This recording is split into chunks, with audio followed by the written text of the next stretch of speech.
Parashat Korach. It's absolutely amazing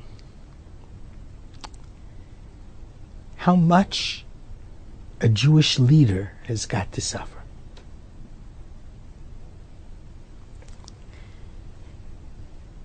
Moshe Rabbeinu was the greatest leader the Jews have ever had. Intellectually, spiritually. Maimonides explains in Moreh Nevuchim that the active intellect of Moses actually touched the active intellect of the divine.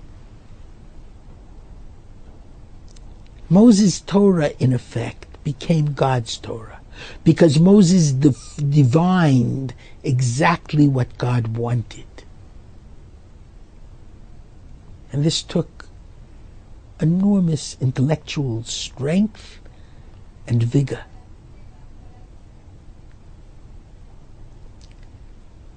And Moses put his life on the line when he killed the Egyptian.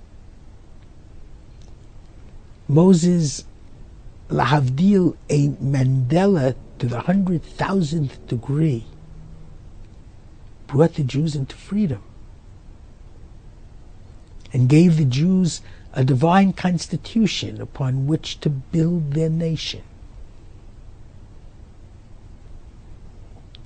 At much sacrifice, because tragically he didn't have the time he should have had for his family. But Moses did great.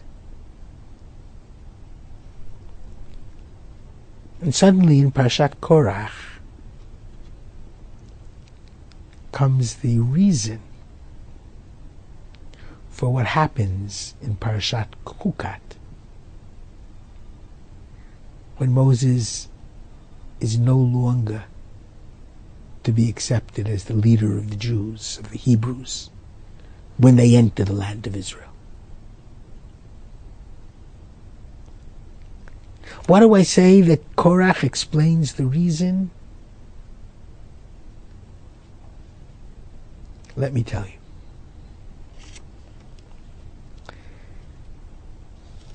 you. Korach, the book of Numbers, chapter 16, verse 2.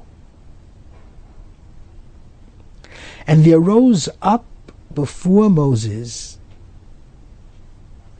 important personages among the children of Israel. 250 princes of the congregation. Those who were the callers of the assembly meetings. Men of great renown. And they gather against Moses and against Aaron. And they say to them, Rav Lachem, it's enough for you. You have enough respect, enough position. Kol ha'edah kulam kidoshim. The entire congregation, witness congregation, are all holy, and God is in their midst. Why do you lift yourself up over the congregation of the Lord? 250 people publicly challenging the leadership of Moses and Aaron, which had been consummately successful. And what's amazing is, if this were a Shakespearean play, lahavdil, I would expect, parenthesis, crowd murmurs. Crowd refuses to accept. But not a word. Not a parenthesis. Not one person stands up to Moses. Not one individual dares these 250 to show how they could have been a better leader. Vayishma Moshe, Moses heard, Vayipol al panav, he falls on his face.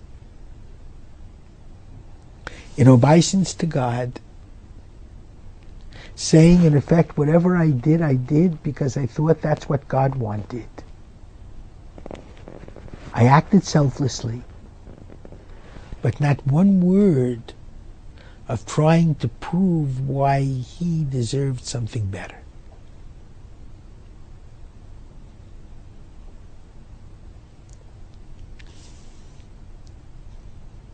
And the next portion, the portion of Chukat, we understand what this incident did. And what God tells Moses to take a staff and to speak to the rock, and Moses strikes the rock. It's almost like a play with a Freudian interpretation, dream interpretation. The rock is the Jewish people, stiff-necked, hard like a rock. A people who have hurt Moses to the quick. They don't protect their leader. They don't tell those who challenge his leadership that they dare not speak against him as they did.